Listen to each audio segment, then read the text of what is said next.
wabarakatuh.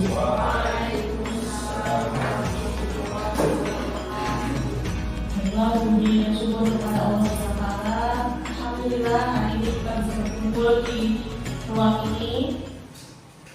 Semoga pada hari ini kita bisa mengambil hikmah ataupun pelajaran dari kegiatan pada hari ini. Ustaz dan Ustazah sekalian, besar sekali rasa terima kasih yang saya ucapkan kepada Ustaz dan Ustazah karena sudah meluangkan waktu untuk bisa hadir pada kegiatan aksi nyata saya dengan judul Diseminasi Budaya Positif Sekolah. Apa itu diseminasi?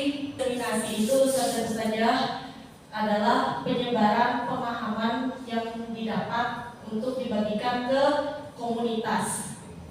Jadi ini apa yang saya dapatkan selama beberapa bulan setelah mempelajari modul-modul di CGP, maka saya harus menyampaikan dan membagikan apa yang saya dapatkan agar sama-sama mendapatkan manfaatnya. Jadi tidak hanya saya pribadi, tapi juga untuk Ustaz dan Ustazah dan terlebih lagi untuk murid-murid kita. Terima kasih. Baiklah, langsung saja.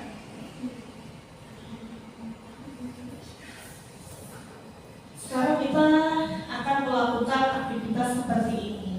Baiklah, kita akan mengangkat tangan saya, tapi sebentar saya maunya berkelompok berdua-berdua. Ustaz saja kalau tuliskan satu orang, salah satunya saja. Itu pulpen banyak ya. Salah satu dari Ustaz dan Ustazah tuliskan rahasia Ustaz dan Ustazah yang terserah lah temanya apa, pokoknya itu rahasia berharga, tidak boleh diketahui orang lain. Ditulis, iya boleh kita ditulis terus langsung dilipat rapat-rapat lalu digenggam. Temanya apa? Bebas, bagi dua. Terserah mau menyatakan apa, pokoknya itu rahasia dan satu saja, satu orangnya yang nulis. Teman-teman tidak boleh tahu. Oh, iya, pokoknya rahasia. Dengan teman partnernya, bagaimanapun caranya, buat dia buka tangannya. Buat dia buka tangannya. Untuk bisa kasih tahu, untuk bisa memberitahu rahasia di dalam genggaman tangannya. Bagaimanapun caranya, Ustaz Lutfi boleh dengan cara apapun, boleh dirayu. Diupilin. Boleh di apa? Supaya tangan dia itu mau buka. Bijak. Kalau nggak bisa tergoda-goda ya maksudnya? Iya. Harus sudah digoda, yakin? Iya sudah. Terima kasih. Terima kasih Ustaz dan Ustazah.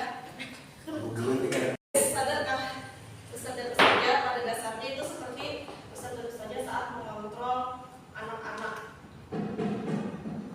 Yang memegang itu anak-anak, yang merayu itu Ustaz dan Ustazah. Kira-kira pertanyaannya, siapa sesungguhnya yang mengontrol, yang memiliki kontrol?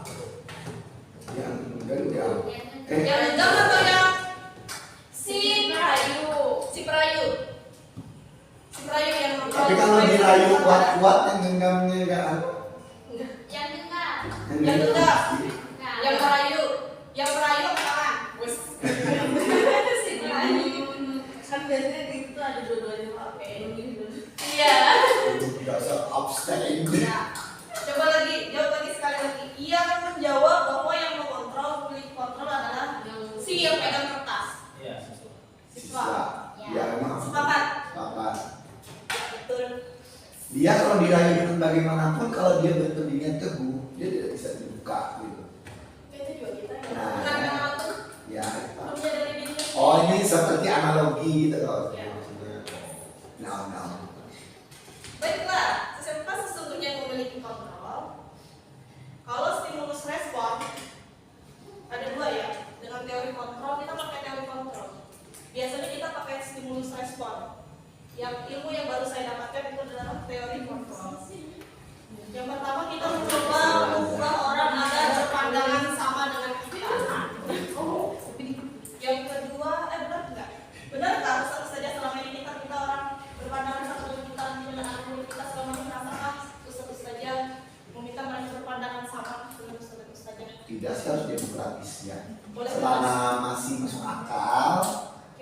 tidak perlu sama dengan kita, mungkin mereka memiliki pemikiran yang berbeda, tapi bagus. Gitu. Ya, bagus. Tapi ada kalanya juga kita harus mereka memiliki pandangannya sama dengan kita. Ada kalanya. Ya, betul. Berarti soalnya sudah berusaha memahami pandangan orang lain. Iya, harus bisa menerima juga. Siswa juga harus kan kurikulum merdeka tadi itu. Jadi mereka mungkin ada masukan-masukan atau saran. Terima kasih Ustaz Ade. Lalu perilaku buruk dilihat sebagai suatu kesalahan. Kadang-kadang anak murid kita tuh ada yang salah kan. Pasti kita anggap udah tuh salah, karena mau tahu salah. Tapi pada teori kontrol, perilaku anak itu pasti ada tujuannya. Melakukan kesalahan pasti ada tujuannya. Lalu yang ketiga, orang lain bisa mengontrol saya. Orang lain bisa mengontrol saya. Pada dasarnya hanya Anda yang bisa mengontrol diri Anda sendiri. Mau itu kita sendiri ataupun siswa kita. Lalu pemaksaan ada pada saat bukan gagal. Ada yang memaksa tadi? Ada. Iya tadi masalah. Lalu kolaborasi dan konsensus menciptakan pilihan-pilihan baru. Coba kalau kolaborasi, coba kalau kerjasama. Misal lokasi kita kerjasama, dia anak apa, lu anak apa. Nah itu ya. Bisa dikomunikasikan kalau bisa. Tapi cara komunikasinya lagi, ya Allah satu saja cara komunikasi. Nanti kita pastikan ini terjadi. Bagaimana bisa berkomunikasi dengan siswa kita. Lalu model berpikirnya adalah satu menang satu kalah. Kalau di teori kontrol kita pakai menang. Ya, baiklah. Saya kenalkan dulu. Ya, siapa yang kenal kalau di atas? Tidak kenal. Siapa dia itu? Baiklah, bisa dengar saja. Dia pakai bedak lah itu. Perkenalkan, ini adalah Bapak Guru. Bapak Guru Namjun. Ada kasus seperti ini. Sabrina hari itu bangun terlambat dan terburu-buru sampai di sekolah. Dia pun akhirnya sampai di gerbang sekolah, tapi baru menyadari kalau tidak menggunakan sepatu hitam. Seperti tertera di peraturan sekolah. Di depan pintu kelas, Bapak Namjun memperhatikan sepatu Sabrina yang berwarna coklat. Maaf, gambarnya warna putih. Sabrina berusaha menjelaskan bahwa dia terburu-buru dan salah menggunakan sepatu.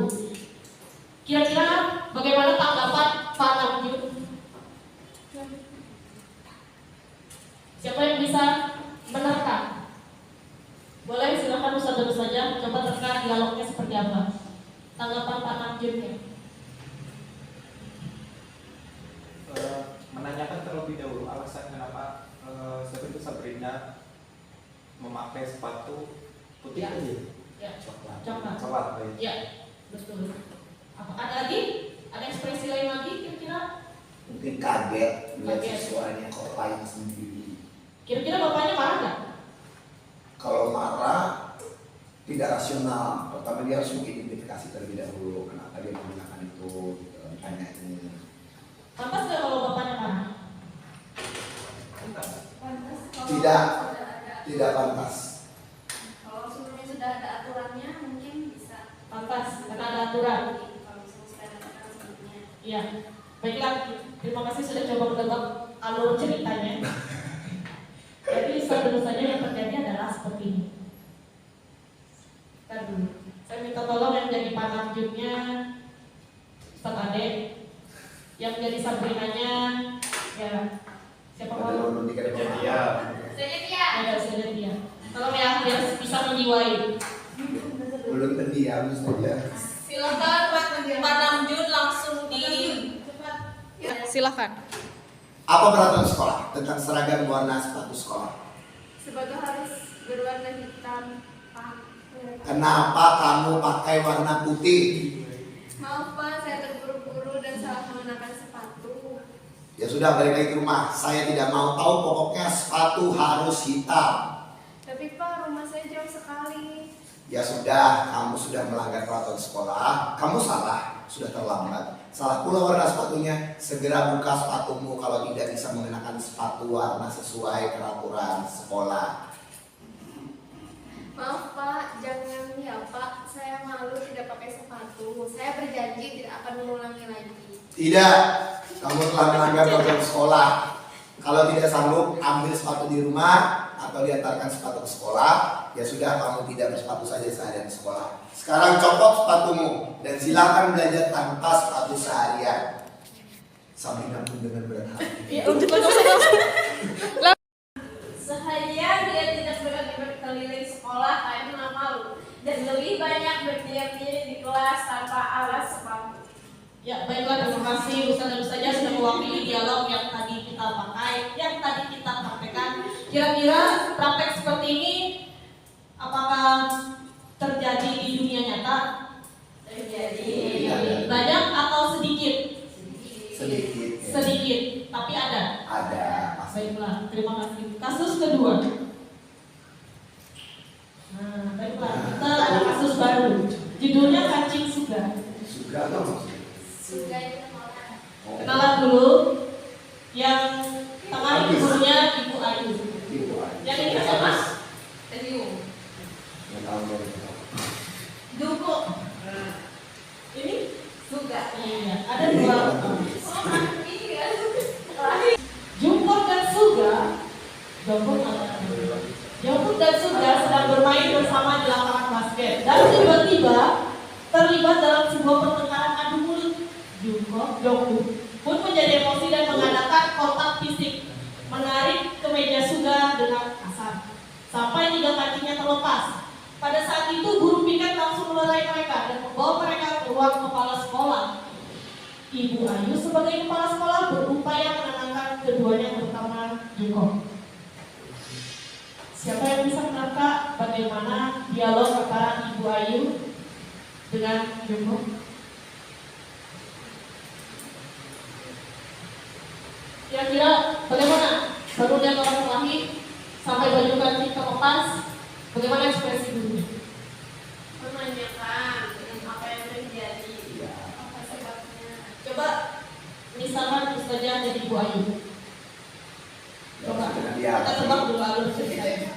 Baju kancing lepas, bertamparan, Marah. Emosi. emosi. Kira-kira lebih marah Pak Namjun tadi atau Ibu Ayu kalau menghadapi situasi seperti itu? Bu Ayu deh kayaknya.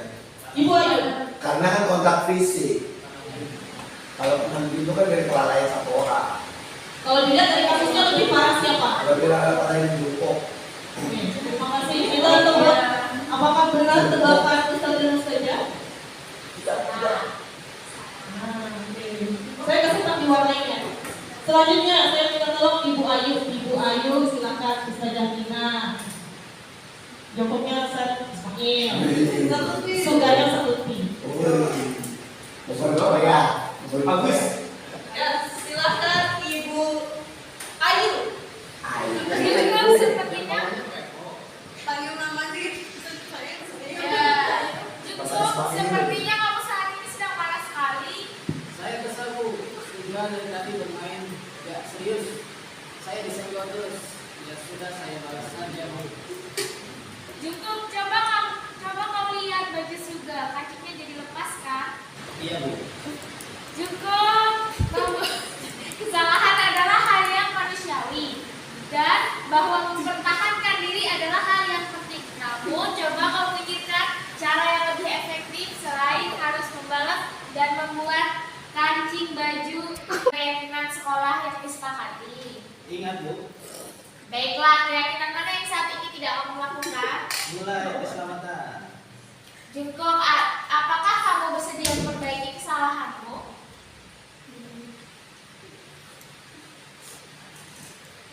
Suga, menurutmu hal apa yang bisa dilakukan Jungkook untuk memperbaiki masalah? Saya perlu kancing saya diperbaiki, Bu.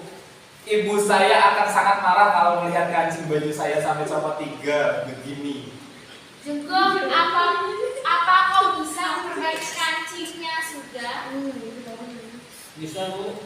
Baiklah Jungkook, ibu hargai usahamu. Sekarang silakan kamu ambil di ruang ekskul jarum benang untuk memperbaiki kancing baju Suga. Baik Bu, permisi. Ya, baik, terima kasih. Ustaz dan Ustazah sudah membantu untuk mempraktekkan. Pernahkah Ustaz dan Ustazah saja berkomunikasi seperti Ibu Ayu? Pernahkah pada bagian apa, kalimat apa Ustadz Ade? Mengidentifikasi kenapa jadi bisa melepaskan itu lah. Cari alasannya. Ya, tidak Cari alasan sampai terjadi Ya. kejadian. Ada lagi? Nah, ini bagaimana cara memperbaikinya tadi itu? Oh iya, bagaimana cara memperbaikinya?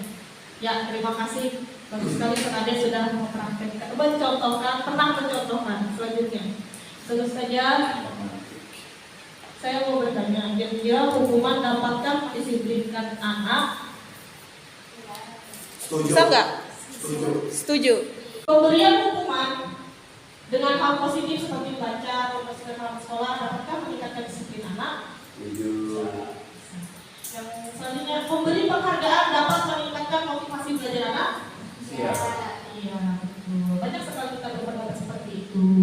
Tapi kita lihat nanti ya. Next. Ustaz saja, terima kasih tadi sekedar pemanasan untuk membawa kita ke materi yang akan kita pahami untuk saya bagikan. Yang pertama adalah tentang disiplin positif, lalu yang kedua teori motivasi, hukuman dan penghargaan dan restitusi, keyakinan kelas, kebutuhan dasar manusia dan dunia berkualitas, restitusi lagi, di posisi kontrol, dan restitusi segitiga restitusi. Adakah Ustaz dan tahu apa itu restitusi? Ya, kan beristirahat. Beristirahat. Supaya ya mirip dengan kalimat tersebut, kata tersebut. Baiklah, satu saja karena ini baru, restitusi juga baru bagi saya, tapi saya ingin membagikan apa itu restitusi dan kenapa harus kita pelajari. Mungkin saya kalau sekilas kasih tahu sulit untuk memahamkan, tapi kita sama-sama belajar.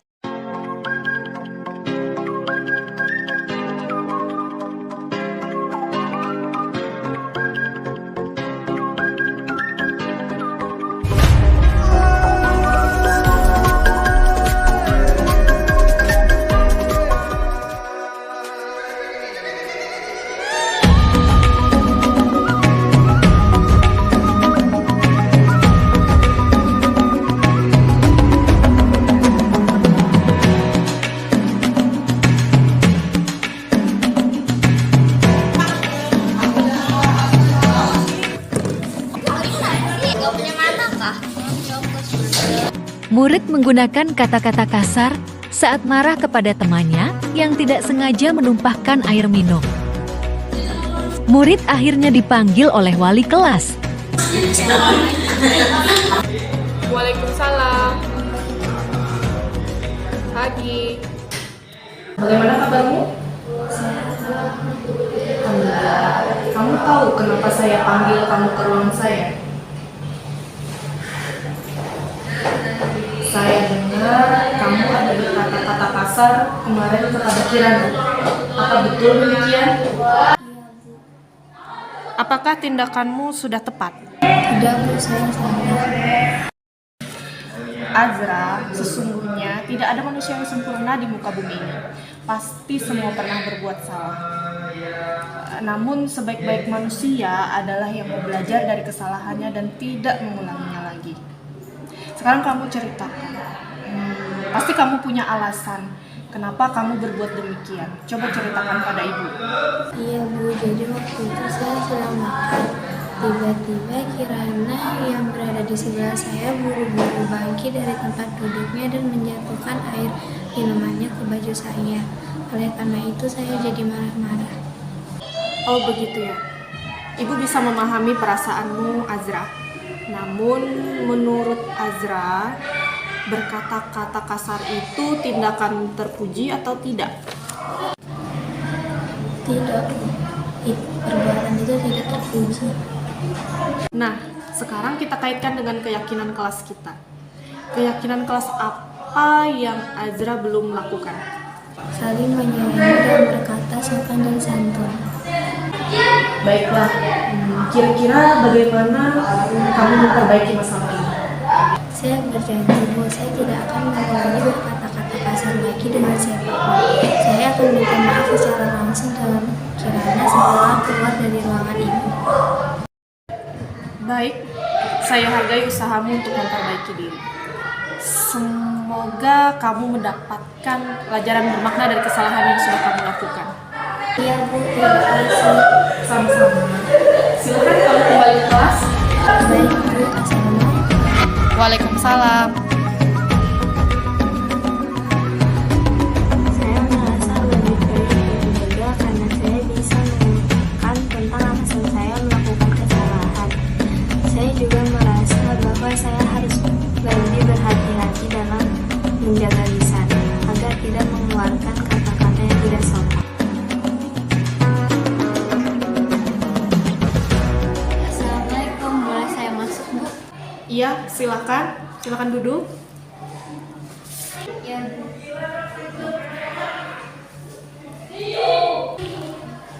Bagaimana kabarmu hari ini? Sehat Bu. Alhamdulillah. Apakah kamu tahu mengapa saya panggil ke sini? Tahu Bu, saya hari ini terlambat datang ke sekolah. Akhir-akhir ini ibu lihat kamu sering terlambat.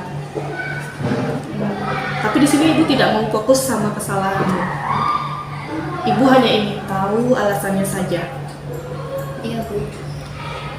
Setiap orang pasti pernah melakukan kesalahan. Dan kamu bukan satu-satunya yang pernah melakukan kesalahan ini. Sekarang, saya yakin kita bisa menyelesaikan ini bersama-sama. Kamu pasti punya alasan. Kalau ibu boleh tahu, kenapa kamu akhir-akhir ini sering terlambat? Saya bermain HP sampai larut malam Bu. Akhirnya saya bangun kesiangan. Apakah keterlambatanmu ke sekolah ini sesuai dengan keyakinan kelas kita? Tidak Bu. Kira-kira apa solusinya supaya kamu tidak terlambat lagi? Saya harus tidur lebih awal, mengurangi main game, dan berusaha bangun lebih awal agar bisa mempersiapkan semuanya agar bisa datang ke sekolah tepat waktu. Baiklah Nurina, saya hargai usahamu untuk memperbaiki diri. Ibu senang sekali jika nanti kamu tidak terlambat lagi ke sekolah. Baik Bu, terima kasih. Sama-sama, silakan kembali ke kelas.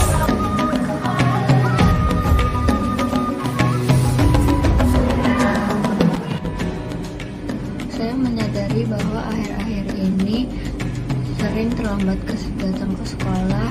Hal ini disebabkan karena saya sering bermain game sampai larut malam, sehingga saya terlambat bangun untuk berangkat ke sekolah.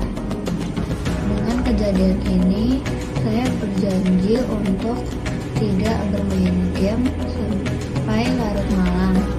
Saya akan lebih disiplin dan bertanggung jawab demi kebaikan saya dalam menuntut ilmu di sekolah.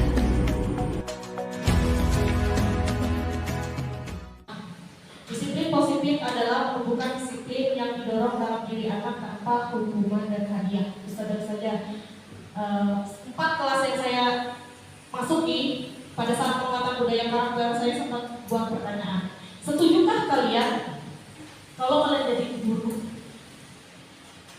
Apabila anak murid itu akan taat aturan kalau diberi hadiah dan sanksi.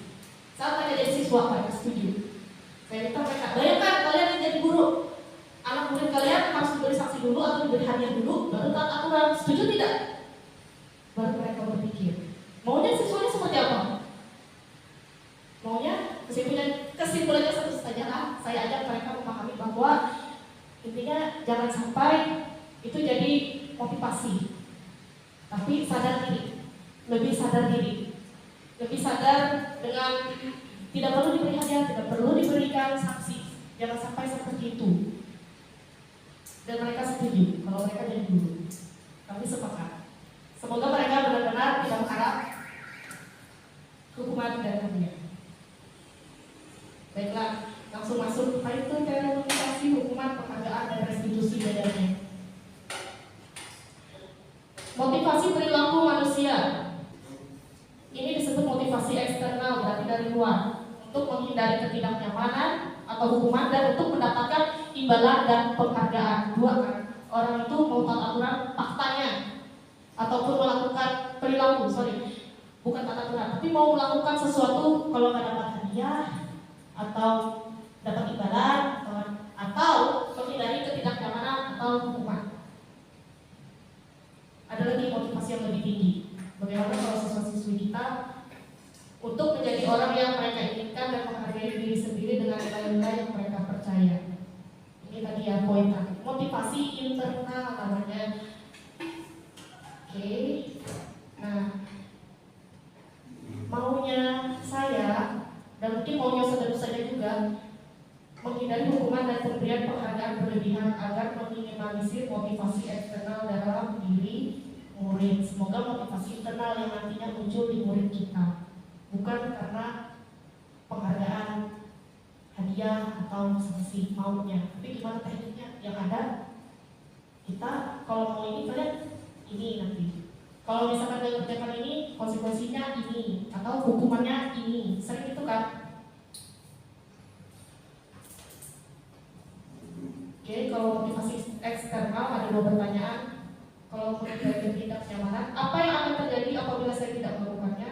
Atau apa yang akan saya dapatkan apabila saya melakukannya? Sedangkan kalau dia motivasi internal dalam diri anak murid kita akan ada pertanyaan dalam dirinya. Saya akan menjadi orang yang seperti apa bila saya melakukannya? Kalau bisa mereka punya pertanyaan itu di benak mereka. Belum ada. Malah justru nomor 1, apabila saya melakukannya apa yang terjadi, dan apabila saya tidak melakukannya apa Ustaz hukumannya. Malah bertanya hukuman, seakan-akan bagi mereka melanggar itu sebuah kebiasaan gitu loh. Ya. Belum ada dalam diri mereka yang ketiga, saya akan menjadi orang seperti apa bila saya melakukannya dulu. Malah mereka akan bertanya, kalau saya tidak melakukan hukuman apa sih Ustaz gitu. Malah kayak meminta hukum gitu. Itu banyak terjadi di lapangan. Ya. Tapi kita belum pernah kan sampai ke sini, bahkan saya sendiri pun juga masih mempelajari bagaimana supaya memunculkan rasa ikhlas. Baiklah, kita akan tebak-tebak. Pertanyaan pertama, misalnya Siti Khalifah. Apakah ini hukuman atau konsekuensi? Kita kenalan dulu hukuman dan konsekuensi. Saya yakin satu saja sudah kenal. Nomor 1, silakan saja Siti Khalifah. Kalimat saya tidak tepat, memang lagi kalimat yang membuat ke sekolah. Hukuman, ya betul. Lanjut saja Nadia. Konsekuensi, apa dengan hukuman. Oke, lanjut.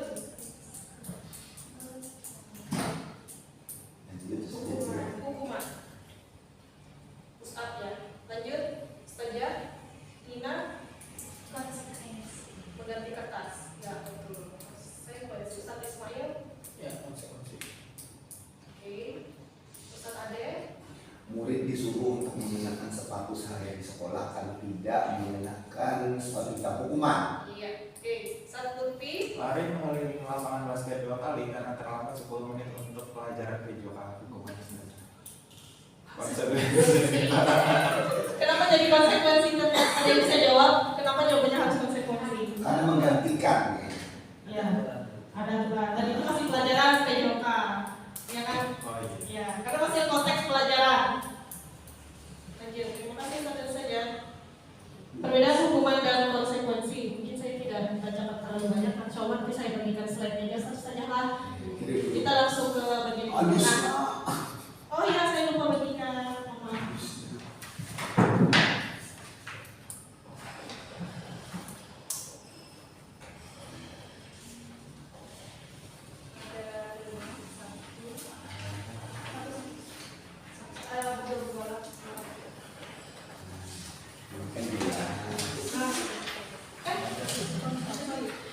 Hukuman dan konsekuensi. Silakan dari Ustaz saja. Mungkin belum bacakan yang bagian restitusinya aja, saja lah. Kalau sambil dilihat, kalau untuk restitusi itu memberikan kita pilihan.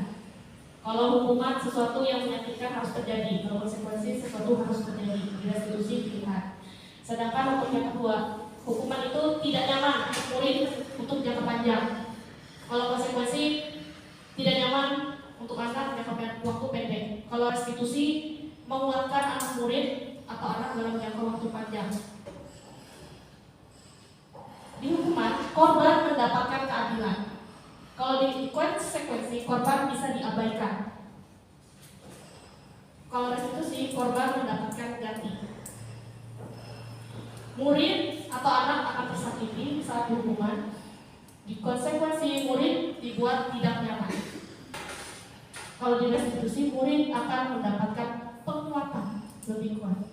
Dan lanjut, perilaku pasif agresif meningkat untuk hukuman, berpotensi ada perilaku pasif agresif. Kemudian di konsekuensi, penguatan hanya bertahan dalam jangka waktu pendek.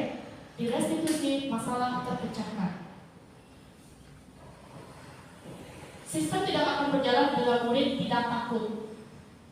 Memerlukan monitoring dan supervisi terus-menerus dari guru untuk konsekuensi, dan murid belajar bertanggung jawab untuk perilakunya. Dan saya mohon maaf tidak bacakan sampai habis. Intinya silakan dilihat Ustaz dan Ustazah. Saya langsung masuk ke topik selanjutnya. Keyakinan kelas sudah Ustaz dan Ustazah terangkan ya. Ya. Apa sih keyakinan kelas? Kenapa tidak peraturan? Kenapa harus keyakinan kelas? Mengapa kita memiliki peraturan harus menggunakan helm bila mengendarai kendaraan roda 2? Untuk keselamatan. Mengapa kita memiliki peraturan 3M? Menggunakan masker, mencuci tangan, dan menjaga jarak 1,5 meter. Mengapa kita memiliki peraturan harus datang tepat waktu pada saat mengikuti pelatihan? Tidak ketinggalan materi. Tidak ketinggalan materi. Iya, terima kasih. Untuk mendukung motivasi intrinsik, kembali ke nilai-nilai keyakinan yang lebih menggerakkan seseorang dibandingkan mengikuti serangkaian peraturan-peraturan. Kalau mereka bisa memahamkan itu keyakinan, maka mereka akan sadar diri tadi tanpa ada paksaan. Baiklah, keyakinan kelas adalah sesuatu yang diyakini bersama, yang berasal dari kenyataan pikiran-pikiran untuk menjadi nilai kebaikan yang diterapkan di kelas. Dan saya sudah menerapkan, mungkin saya skip saja untuk ini. Ini kebutuhan dasar dari manusia yang berkualitas. Saya terangkan sedikit saja karena itu berupa gambar. Jadi kenapa manusia itu bisa melakukan sesuatu atau mungkin melakukan sesuatu yang salah. Bisa jadi dia karena butuh kasih sayang dan rasa diterima, atau ingin penguasaan, atau kesenangan dia karena melakukan itu adalah kesenangan dia, atau yang terakhir atau ini kebebasan, dan yang terakhir bertahan hidup. Sekilas itu ya saja. Posisi kontrol guru, ada penghukum. Ustaz Ipe, mohon maaf, mohon izin boleh tolong dibagikan.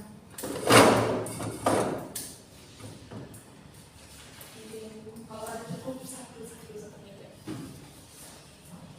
ya.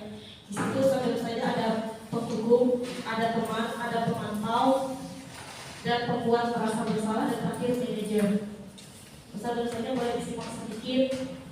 Satu saja mungkin ciri-ciri dari. Nah, kalau misalkan penghukum itu seperti apa, membuat orang merasa bersalah, teman, pemantau, manajer. Kira-kira Ustaz saja posisinya yang lebih baik itu sebagai apa?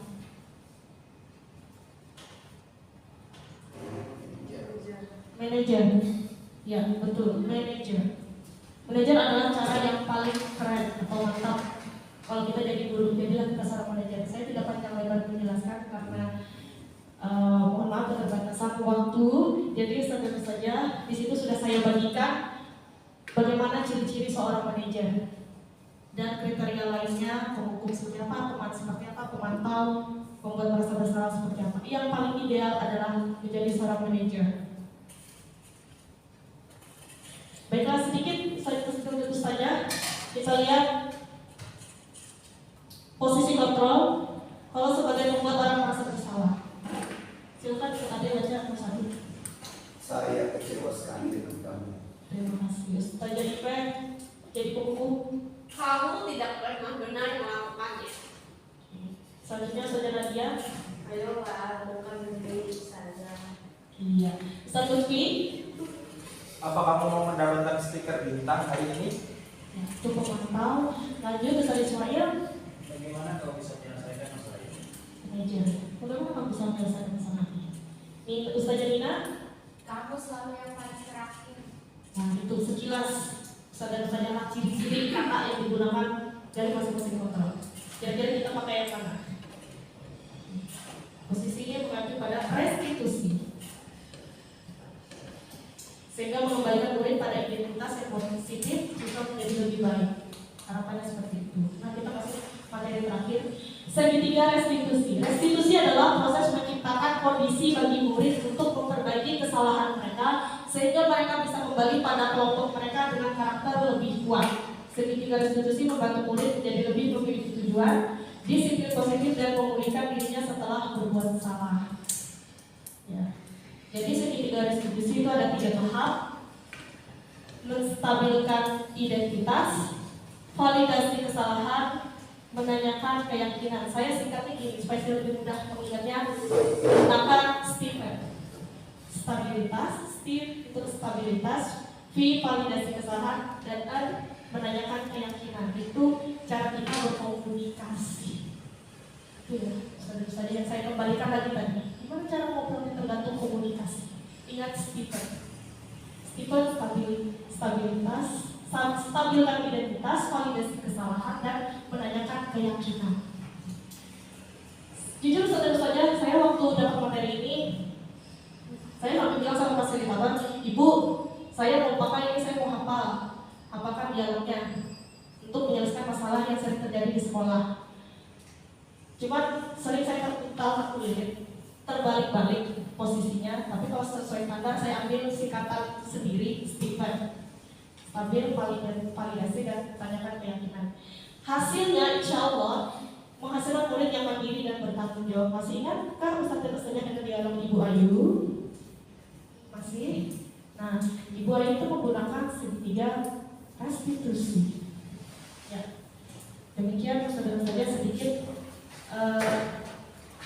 Jadi inilah budaya positif yang sedang kita laksanakan pada minggu-minggu ini. Budaya positif dimulai dari peraturan kelas. Semua tidak bisa jadi budaya kalau kita tidak mulai dari di kelas. Kelas diatur atau dibikinlah adanya peraturan kelas buatan dia jadi keyakinan. Setelah jadi keyakinan maka akan timbul lingkungan yang positif. Barulah jadi budaya positif. Tidak bisa satu kelas saja atau 1-2 orang saja yang melaksanakan. Disebut budaya apabila sudah banyak atau sekomunitas melaksanakan. Ya kan, bisa terus saja. Baiklah, sekilas ini saya lewati saja. Oke, pertanyaan pertama. Posisi kontrol apakah yang paling sering Anda pakai dalam menyelesaikan masalah siswa? Siapa yang mau jawab? Terus saja. Posisi kontrol apa? Manajer, pemukul, buat rasa bersalah, Identifikasi. ya, Identifikasi. mengenali.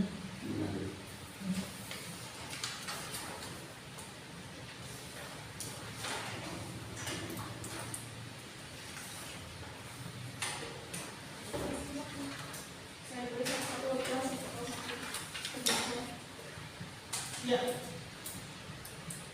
Posisi kontrol apa Ustaz Ade yang paling sering? Manajer. Identifikasi. Ya, alhamdulillah posisi manajer itu bagus. Bagaimana perasaan Ustaz Ade berada pada posisi kontrol tersebut? Lebih kepada menanyakan keadaan sebenarnya yang terjadi di siswa. Ya, terima kasih. Sebentar saya kembali ke pertanyaan pertama. Ada yang coba menjawab posisi kontrol apa? Ustaz Lutfi, apakah yang paling sering Ustaz Lutfi pakai?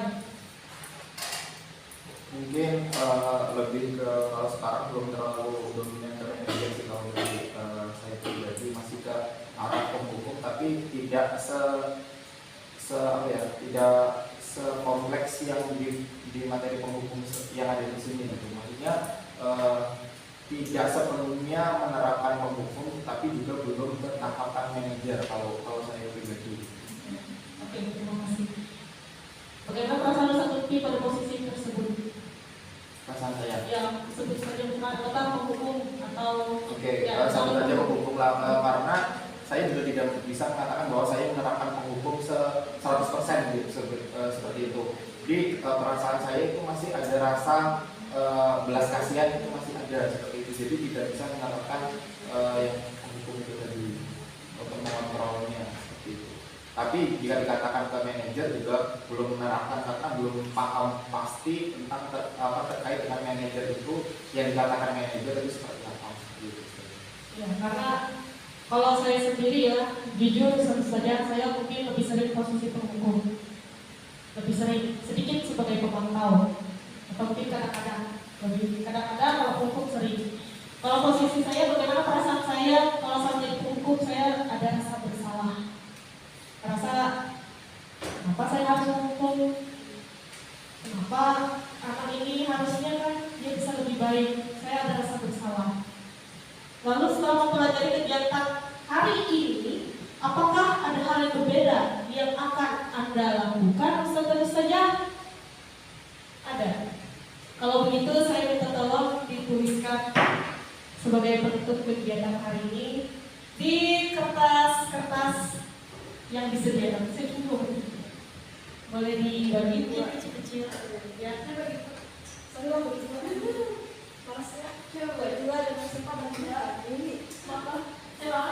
Tentu saja kita tolong testimoninya setelah mempelajari atau mengikuti kegiatan hari ini, apakah ada hal yang berbeda yang akan Ustaz dan Ustazah lakukan?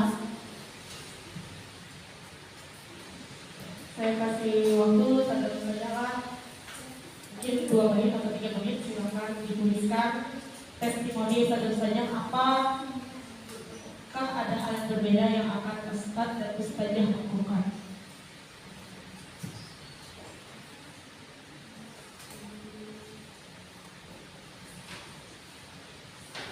Mungkin sambil berjalan, tapi itu tetap saya minta Ustaz dan Ustazah, testimoninya tetap saya minta. Apakah akan ada perubahan? Apakah ada hal yang berbeda yang akan Anda lakukan? Yang akan Anda lakukan seperti itu.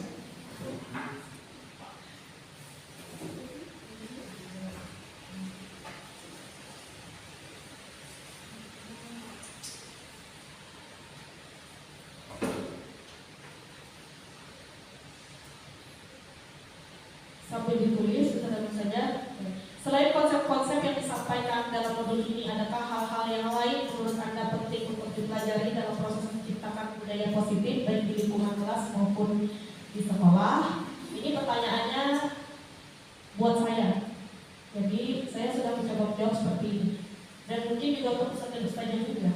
Konsep yang disampaikan dalam modul ini, adakah hal lain yang menurut Anda penting untuk dipelajari? Jadi menurut saya yang penting untuk dipelajari adalah dalam proses menciptakan budaya positif baik di lingkungan kelas maupun di sekolah. Ini jawaban saya yang saya sampaikan kepada fasilitator. Hal-hal lain yang menurut saya penting untuk dipelajari ialah melakukan kolaborasi antara sekolah berarti tidak saya pribadi, tapi saya membawa ada guru-guru, kepala sekolah dan staf PU dan lain-lain dengan orang tua agar budaya positif ini tidak hanya dilakukan murid di sekolah atau di kelas saja, tetapi juga dilakukan di rumah atau lingkungan manapun agar menjadi suatu kebiasaan yang membentuk karakter positif. Ini jawaban saya yang saya berikan. Jadi saya perlu kerjasama sama-sama kita Ustaz dan Ustazah dan orang tua. Apakah sekolah Ibu Ayu sudah menerapkan budaya positif? Sudah. Oke. Seorang guru yang baik harus memiliki kemampuan mewujudkan budaya positif di sekolah. Budaya positif tersebut dapat dijalankan dengan menerapkan konsep-konsep inti seperti disiplin positif. Sudah kita pelajari tadi Ustaz saja. Motivasi perilaku manusia tentang hukuman dan penghargaan, posisi kontrol, restitusi, keyakinan sekolah atau keyakinan kelas, dan segitiga restitusi. Baik, itulah materi pada hari ini yang bisa saya sampaikan. Alhamdulillah tepat waktu. Sejam. Ya, kurang dari sejam saja. Jadi alhamdulillah sudah selesai yang ingin saya sampaikan. Ustaz dan Ustazah, ini tidak hanya aksi nyata untuk saya pribadi pada dasarnya, tapi perlu dipahami bahwa apa yang saya lakukan, saya mengundang Ustaz dan Ustazah bukan untuk keuntungan saya saja, Tapi kalau kita bisa menerapkannya, siapa yang akan berdampak lebih dalam kegiatan hari ini? Kita semua. Kita semua siapa Ustaz Adit? Guru-guru saja? Ya, semuanya kali guru. Ada lagi? Guru-guru saja kan yang akan diuntungkan untuk kegiatan hari ini? Tidak. Tentunya dalam lingkup kecilnya yang jelas butuh, kemudian lingkup yang lebih luasnya lagi itu semua warga sekolah, kemudian ya karena tujuan guru penggerak mungkin tidak hanya untuk guru dari sekolah saja. Kalau menurut saya pribadi lah jawaban saya mungkin lebih luasnya lagi, jangkauan lebih luasnya tentang pendidikan Indonesia. Ya, baik, terima kasih Ustaz Lutfi atas jawabannya Ustaz Ade dan tadi juga Ustaz Ismail. Intinya saya merasa ini untungnya untuk semua warga sekolah, sampai orang tua bahkan menjadi promosi sekolah. Jadi keunggulan sekolah kalau kita benar-benar bisa melaksanakan ini dengan semaksimal mungkin. Orang akan mengenal, oh di sana Ustaz Lutfi pernah dengar kan Ustaz Lutfi saja. Saya mau. Jadi inilah modul yang menurut saya bisa membantu kita promosi sekolah kita, mempromosikan karakter guru-guru kita agar dikenal lebih luas, memiliki karakter calon guru penggerak. Pada dasarnya sadar saja hari ini saya berbagi apa yang saya dapatkan, semoga mendapatkan kebaikan, mendapatkan manfaat untuk kita semua. Demikian saya akhiri, terima kasih. Wabillahi taufiq wal hidayah. Wassalamualaikum warahmatullahi wabarakatuh.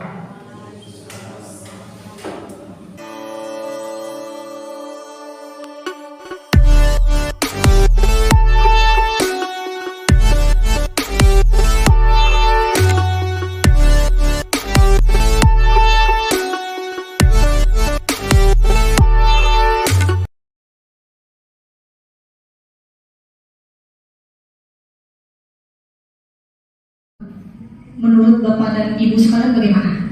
Santai aja. Menurut Bapak dan Ibu, atau mungkin saya coba tanya dengan yang paling lama di sini, kita ada Ustazah Siti Khalifah. Boleh Ustazah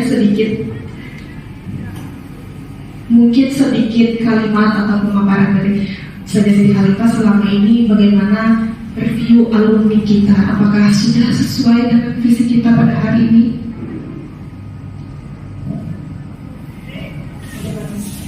Alhamdulillah Sudah, alhamdulillah. Baiklah, terima kasih. Nah, selanjutnya